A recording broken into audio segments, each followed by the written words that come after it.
السلام عليكم ورحمة الله. أعوذ بالله من الشيطان الرجيم.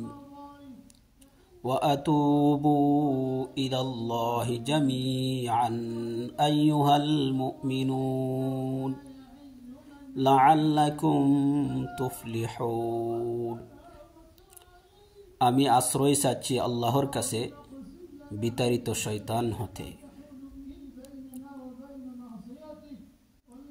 আল্লাহ তাআলা তার কালামুল্লাহের এই আয়াতে বলেন, হে ঈমানদারগণ, তোমরা সকলে আল্লাহর কাছে তওবা করো যাতে তোমরা সফলকাম হতে পারো। তো ভাই, তওবা করলে যদি সফলকাম হওয়া যায়, তাহলে আমরা তওবা করতে আমাদের বাধা কোথায়? দুনিয়ার যত জ্ঞানী গুণী ব্যক্তিরা আছে,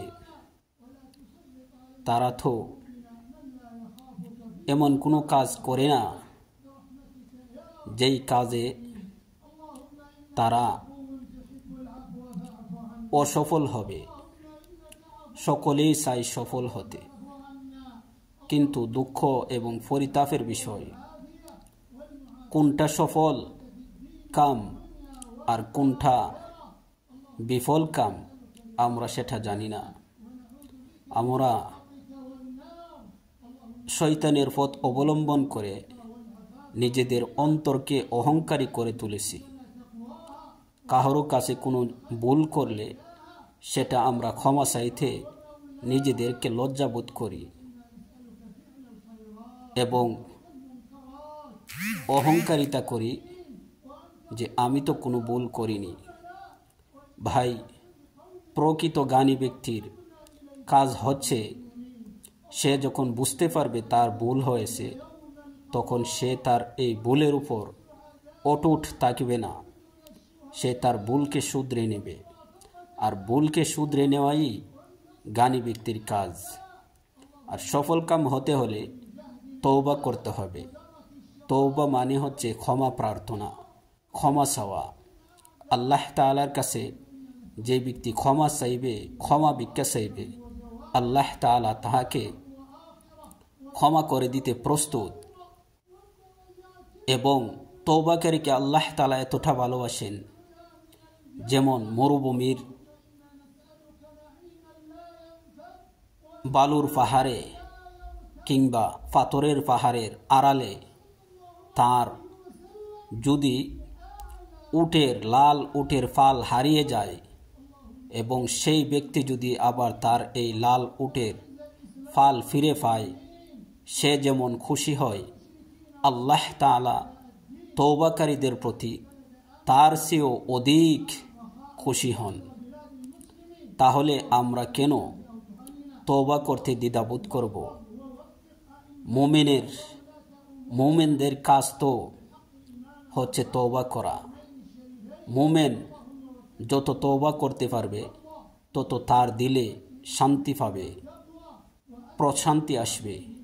মুমিন কখনো অহংকারী হতে পারে না এবং বলতে পারে না আমি ভুল করিনি।